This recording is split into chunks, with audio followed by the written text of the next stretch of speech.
নমস্কার।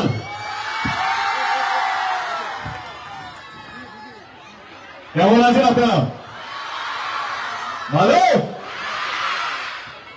দেখতে দেখতে নির্বাচনের আজকে মানে প্রচারের আজকে শেষ দিন, ভালো লাগছে না? কোথায় ছুটি আবার?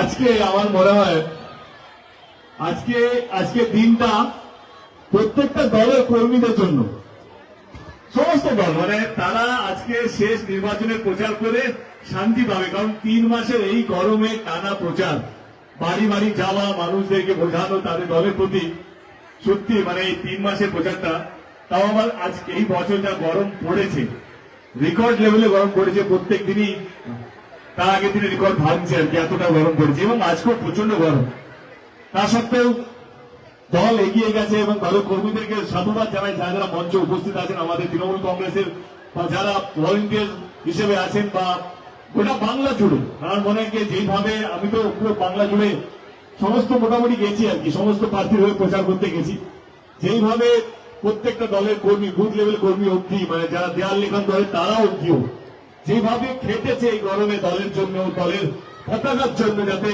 তাদের প্রার্থী যেন জিততে পারে, তৃণমূল কংগ্রেস যেন জিততে পারে, আমি তাদেরকে আজকে সাধুবাদ জানাই। কি আপনারা আছেন বলে আমরা এটা বলতে পারি কি 2019 থেকে আমরা অনেক ভালো ফল পেতে চলেছি 2024 লোকসভা নির্বাচনে, এর মধ্যে কোনো সন্দেহ নেই। কারণ সারা বাংলা জুড়ে বিশ্বাস করুন, হাজার হাজার মানুষ যেভাবে রাস্তায় নেমেছে দলের প্রতি, দিদির প্রতি, অভিষেকের প্রতি এবং আমাদের দলের প্রার্থীদের প্রতি, এটা সত্যি সত্যি দেখে বলাই যায় যে 2019 থেকে আমরা অনেক অনেক অনেক ভালো ফল পেতে চলেছি, তার মধ্যে কোনো সন্দেহ নেই। চলে আসি এই লোকসভা কেন্দ্রের কি বলবো 1 জুনে নির্বাচন।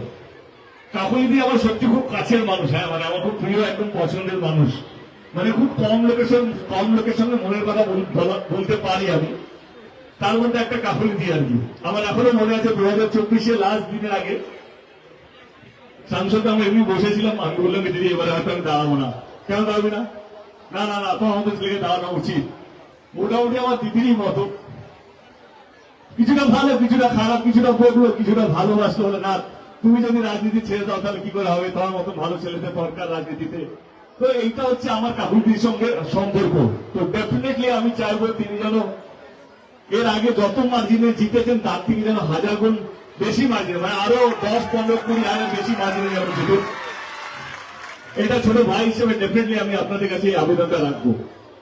এবারে চলে আসি 1 জুন নির্বাচন।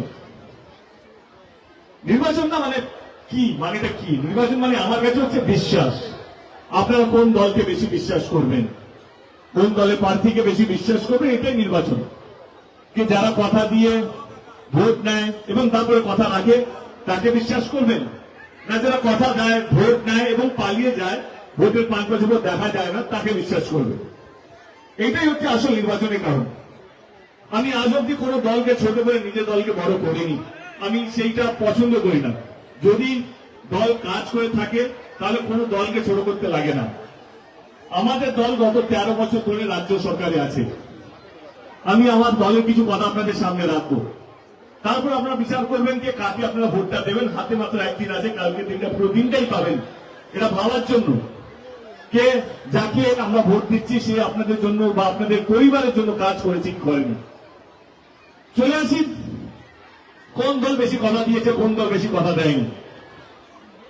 আমি 2014 আগের কথা যদি ভাবি, কারণ 2014 থেকে আমিও রাজনীতিতে এসেছি দিদির হাত ধরে, মমতাদির হাত ধরে, আমার এখনো কিছু প্রতিশ্রুতি কেন্দ্র সরকারের মনে পড়ছে আর কি। তারা 2014 আগে বলেছিল যে 15 লক্ষ টাকা করে ব্যাংক অ্যাকাউন্টে আসবে। 10 বছর হয়ে গেল, কারো অ্যাকাউন্টে 15 লক্ষ টাকা আসেনি। তারা 2014 আগে কথা দিয়েছিল যে প্রত্যেক বছর 2 কোটির বেশি চাকরি দেবে। 2024 দাঁড়িয়ে 10 বছর হয়ে গেল, আপনারা শুনলে অবাক হবেন দেশে আজকে চাকরির অবস্থা স্বাধীনতার পর সবচেয়ে খারাপ জায়গায় আছে 2024-এ। তারা বলেছিলেন গ্যাসের দাম করে দেবেন, গ্যাস সিলিন্ডারের দাম করে দেবেন 400 টাকা পার সিলিন্ডার। আজকে সেই গ্যাস সিলিন্ডারের দাম হচ্ছে 1200 টাকা করে, এবং যদি ওরা ভোটে জিতে যায় 300 টাকা আরো বাড়িয়ে দেবে, সেটা 1500 টাকা করে দেবেন। তারা কথা দিয়েছিল কি ডিজেল এবং পেট্রোলের দাম 40 টাকা এবং 50 টাকা করে দেবে। আজকে সেই ডিজেল সেই পেট্রোলের দাম সেঞ্চুরি ছাড়িয়ে গেছে, মানে 100 এবং 110 টাকা হয়ে গেছে। এবং অনেকগুলো প্রতিশ্রুতি আছে।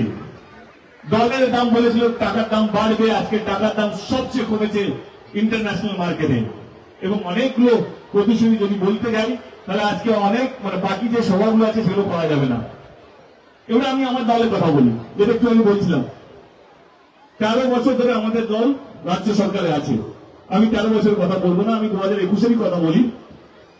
আপনারা সবাই জানেন দলের হয়ে বিভিন্ন জায়গায় আমাকে প্রচার করতে যেতে হয়। আমার এখনো মনে আছে দিদি আমাকে বললো যে দেব এইটাকে বলতে হবে, যদি আমরা আবার ফিরে আসি এবং দুটো প্রকল্প আমরা নিয়ে আসবো। আমি দিদিকে বললাম এটা কি সম্ভব, এই দুটো প্রকল্প সত্যি সম্ভব? হ্যাঁ দেব আমরা করবো।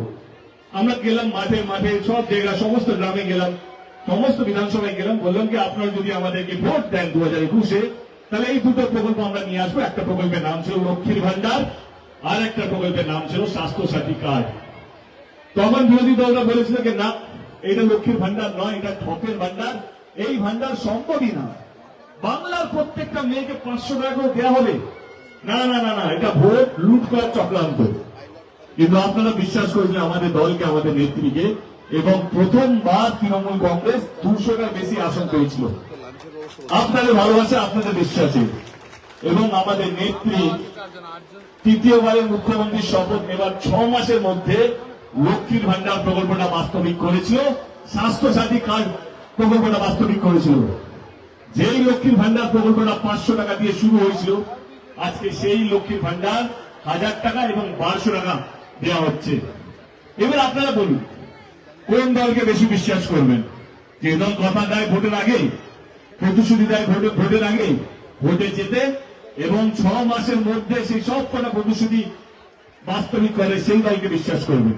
কিন্তু না, আজকে সমস্ত রাজনীতি হয়ে গেছে ধর্ম নিয়ে, কে হিন্দু কে মুসলমান, কে কি কে নিয়ে, এটা নিয়ে রাজনীতি হচ্ছে, মানুষকে নিয়ে কেউ ভাবছে না। সেইখানে আমাদের দলটা আলাদা।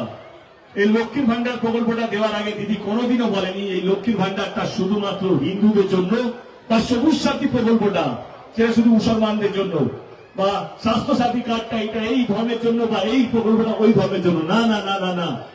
আমাদের সমস্ত প্রকল্পগুলো বাংলার প্রত্যেকটা মানুষের জন্য, সে হিন্দু হতে পারে, মুসলমান হতে পারে, শিখ হতে পারে, যে কোনো ধর্মের হতে পারে। এইটা একটা দলের কাজ, সমস্ত দলকে আগলে রাখা, সমস্ত দলকে এক রাখা এবং ভালোবাসার মধ্যে বেঁধে রাখা। এটা একটা দলের কাজ নয়, এটা দলের কর্তব্য। কিন্তু না, আজকে রাজনীতি শুধু ধর্ম নিয়ে। আমি আরেকটা কথা বলে দিই, এই যে আমাদের সমস্ত প্রকল্পগুলো, এগুলো শুধুমাত্র তৃণমূল কংগ্রেস বা তৃণমূল কংগ্রেসের ভোটের জন্য নয়। আমাদের সমস্ত প্রকল্পগুলো সিপিএম বলো, বিজেপি বলো, কংগ্রেস বলো, বা অন্যান্য পার্টি যারা বাংলায় থাকে তাদের পরিবারের জন্য, তাদের ভোটারদের জন্য এবং সবারই জন্য। এটাই হচ্ছে তৃণমূল কংগ্রেসের পরিচয়। 5 জুন নির্বাচন, আমি আপনাদেরকে একটাই আবেদন করব যে যেই দল মানুষকে নিয়ে ভাবে, যেই দল মানুষকে এক রাখা নিয়ে ভাবে, যেই দল কিভাবে বাংলাকে এগিয়ে যাওয়া নিয়ে ভাবে, আমার মনে হয় সেরকম দলের এই হাতটা শক্ত করা উচিত। আজকে আপনারা জানেন আজকে শেষ দিন প্রচারে, আমার এরপর আরেকটা প্রচার, তারপরে আমাকে বসিরহাটে আরেকটা প্রচার আছে, সেখানেও যেতে হবে, টাইম কম, কেন আজকে তাড়াতাড়ি চলে যেতে হচ্ছে। কিন্তু আপনাদের কাছে একটাই আবেদন রাখবো, যদি আপনাদের মনে হয় কাকলিদি এবং আমাদের দল, যদি আপনাদের মনে হয় কাকলিদি এবং আমাদের দল তৃণমূল কংগ্রেস ঠিকঠাক কাজ করেছে এবং মানুষকে আগলে রেখেছে, তাহলে ইভিএম মেশিনে 1 নম্বর বাটন টিপে আমার কাকুলিদিকে বিপুল ভোটে জয়যুক্ত করবেন। ওই কাকুলিদি, ওই তো